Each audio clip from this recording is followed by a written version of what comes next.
Don't touch terrorists. Don't touch them. They are our children. Don't touch them. In fact, lawmakers in shock as center of Sokoto send warning to the military and to the government. Don't touch bandits. They are our children. You will hear them speak in the video. After watching this video, then you will know that indeed Nigeria is finished. In case today is your first time coming across my video, I want to say a big thank you to you for stopping by. This is Holy Ghost on platform, a platform that tell you undiluted truth. My people of Nigeria, we're gonna hear them where they did talk for us, where they did discuss for us. We're gonna listen. Don't touch terrorists. Don't touch them. They are our children. Don't touch them. In fact, one of them went as far as saying, budget for them. In what country? What the hell is this? Budget for them, as recently happened. So we can't allow this sort of behavior to continue in this country. Government must live up to its responsibility. Go after terrorists, go after kidnappers, go after any kind of violent criminals. Say budget for who? Terrorists. I don't just know for bandits. Budget for them. People where they buy people. People where they behead. People where they kill. People where they burn people inside church, house of God, they burn them. People where they go community, buy everybody. Cut them, pieces them. They say make you budget for them, make you empower them. See, yeah, not be from me. See, has the debate, has the talk. You go well, make them make budget for them, make them no touch them, make them no go close to them, make anybody no harm them. But then they harm us, then they touch us. Tomorrow I say one Nigeria, and I they see the one Nigeria while they talk. Then they execute us, they fight us. We no touch them. I don't tell everybody we need to do video again. Anyhow they want to. The Amusu of the cherubim, I am ready. The Kwikwi of the seraph, we are ready. I am ready. The dirty water, I am ready. No more video. Then they get license when they kill our people, when they buy our people, they do video. We will not get license. I don't tell everybody. No carry hunter gun, they find them. No carry pump action, they do security. Vigilante, local vigilante, paramilitary, military. If you no carry that tools where they carry, no go find them. If you no carry that arm where they carry, no go find them. If you no carry that weapon where they carry, no go find them. On they see weapon where they carry, on they see GP, on they see cotton chain, on they see brandy, on they see tools where they carry. How they get pie magazine. If you no prepare like that, no go find them or they will buy you. Nothing will happen. Government no go do anything. The ones where they buy, nothing happen. I didn't know why they talk this thing. I see what happen for Akwa Ibom, where they go kidnap some student in all wrong. For all wrong where they go kidnap. I see some people carry hunter gun, some carry cutlass, some carry drain gun. They enter inside bush, they go find bandits. I say this will they risk their life. If they carry hunter gun, if they carry cutlass, they go bush. Where they make we go find them. People will carry chain.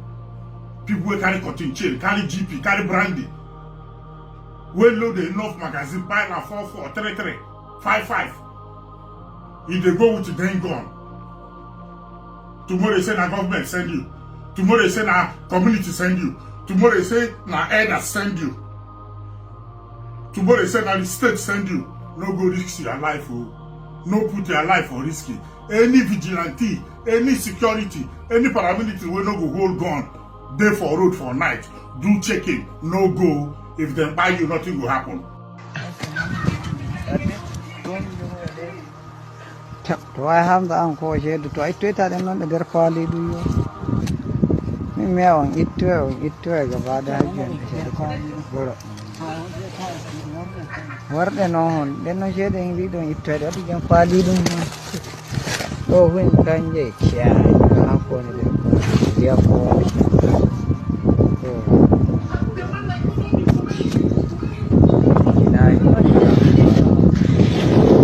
to dia lihat ada mediam butuh menungkap itu. Cut. Oh shit, doa nih ngasko. Because Bayo and Nanuga said they called them. Yeah, because there's many gaps. I wish we had more time. There are many gaps. Show. You know, it's just almost a miracle that they got the girls. I mean, and we love it that they are rescued. But it's just that question. There's just a big gaping gap there around what really happened. Like but thank you so much. No, not at all. Now going on to that's a conclusion. No, based on it's a summation from what you've said. No. Okay, but based on insecurity, wrong. Just so we can on insecurity around the students and with respect to the security, you say no ransom. Yes, the federal government has not paid, will not pay, and does not encourage anybody to pay ransom. In terms of determining whether ransom was paid just because the operation that was carried out was smooth and clear. I mean, if you talk to people who are from the intelligence platform, they will tell you there are many considerations in determining how hostage taking and rescue are conducted. It's not in all cases that when people are rescued from hostage operation that they must have paid money. That's why there was no exchange of gun. No, there are many other areas. I will give you one or two in a hurry. One is that if these people who wreak havoc have certain individuals in the society that people believe they listen to, if you engage those individuals, you can have all of the people released without paying a dime. One. Two, if you have surrounded the hostage, even if you don't know the specific place where they are, but you know the scope, you have the scope of the circumference, and then they know that there is no exit for them unless they release this individual. They could release without paying money. The third consideration is what happened, I think, sometimes back during President Buhari's administration, where a governor in Nigeria paid ransom without the knowledge of the federal government, and the people were rescued. Federal government was not involved, never encouraged, but the people paid ransom. I'll hand over to Limba now. But so what you're saying is that the federal government know people who know where the bandits are, who can negotiate with the bandits, and that's the channel they use. That's your second. Let me say something. There is a problem with making a conclusion on someone who has not said something. Inference is good, but only if the inference is okay. The first time I gave explanation, you concluded, and I never said that. I'm giving you the opportunity to but no, don't make conclusion. No. Properly. If I explain something you're not clear, you can ask. You can do follow-up. But you cannot conclude by saying, so I take it that federal government does that. No, it's wrong. Okay. Let's make progress. So let's talk about, let's continue on the issue of insecurity as it continues to dominate at the moment. The U.S. Congress continues to meet to deliberate on this, and their current position is that they feel that Nigeria is not doing enough. Congressman Chris Smith outlined a number of issues. He's saying that, well, we're not seeing anybody getting arrested, we're not seeing anybody surrendering arms, and we're also not seeing people returning to their homes. So he says by his own metrics, this means that the Nigerian government is not doing enough. Of course, domestically, we've seen the rejigging, we've seen movement, we've seen there's some strategic changes going on. However, ultimately, we're yet to see results. So just to piggyback off of the, your conversation with Ayo as well, to say, well, the concerns are that a lot of this is becoming a bit cosmetic because people are being released. We celebrate their safe return home, but the culprits remain at large, and it feels there is impunity. It feels that there are powerful people who are in control here that the government is scared to challenge or deal with. What is holding the government back from just acting decisively, since we seem to know who's responsible for all these crimes? If you recall, many months ago, we arrested the leaders of Ansaru terrorist organization, which some of them were in the U.S. terror list. The American government lauded us. Months earlier, we decimated some bandits, and some also surrendered, which the U.S. embassy lauded us. So we have one or two results to show. But in terms of saying we are not seeing people being arrested, people are being prosecuted, well, that's an expectation on the part of America. It's also an expectation on the part of the Nigerian people. But dealing with terrorism and intelligence-driven exercise is not one that is subjected to public opinion. It is subjected to the efficacy and efficiency of that work. We also understand the rhetorics associated with Donald Trump's style of governance. I mean, there are people, he will finish meeting with you. Tomorrow he castigates. Barely 6 hours after we met with Hexet, he phoned the Fox News and said he's not happy with Nigeria. But his tactics has been to use the bullish approach and get you to the table.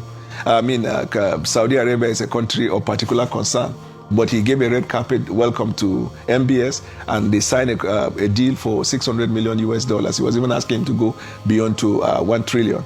So we understand Donald Trump, we understand America. Well, beyond Donald Trump, what are the, because you said, it's about efficacy and efficiency. Right. What are the metrics that you're using to gauge the fact that, all these strategic reshuffles you're doing are actually being successful? Okay. What are you, so forget America's metrics, they've said theirs. What are Nigeria's metrics? So Nigerian metrics is number one, we have all of the abducted people from Kwara rescued. We consider that a success. Some people don't.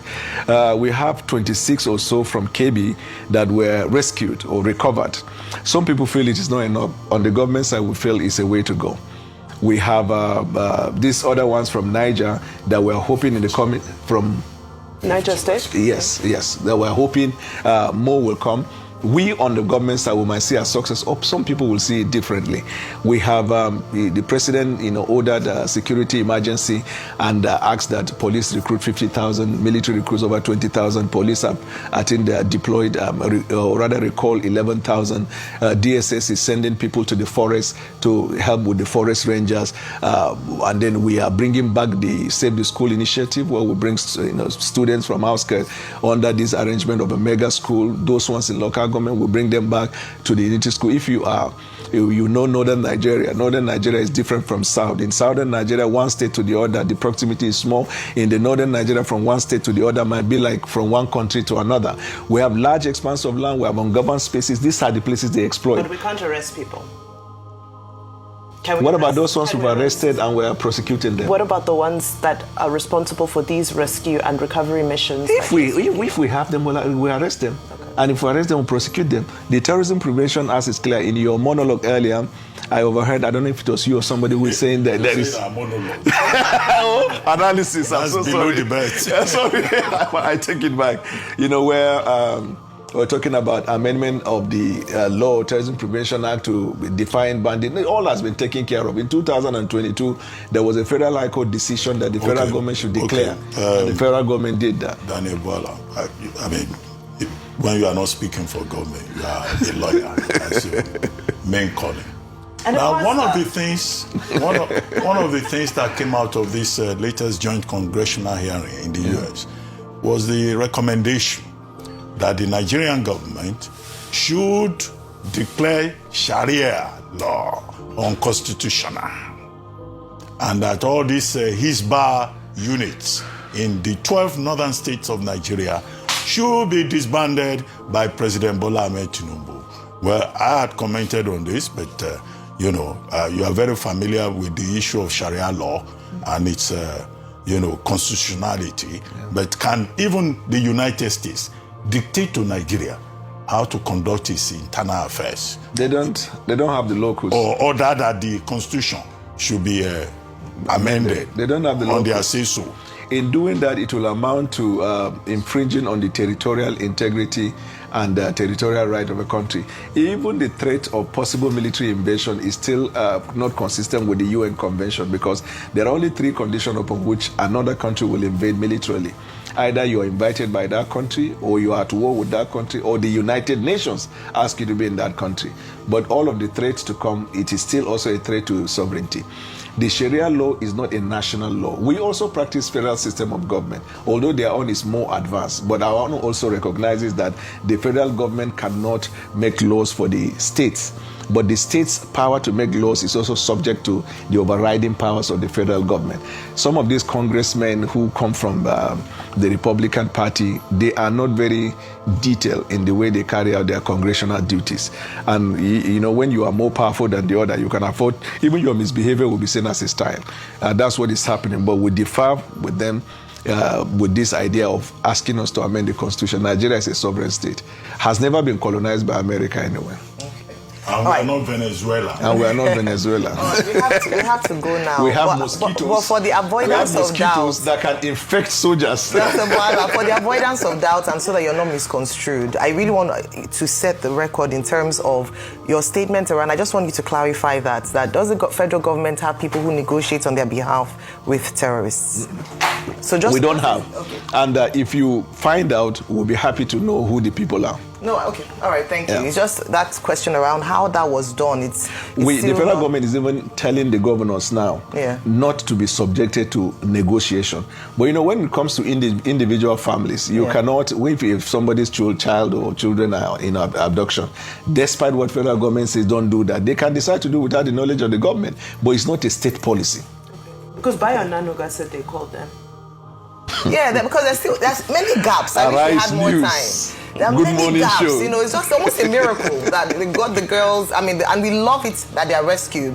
But it's just that question. There's just a big gaping gap there around what really happened. But thank you so much. No, not at all. We want answers. I think the public, we owe it to the public to give them, clarity on the government's policy on handling insecurity in Nigeria. Thank you very much.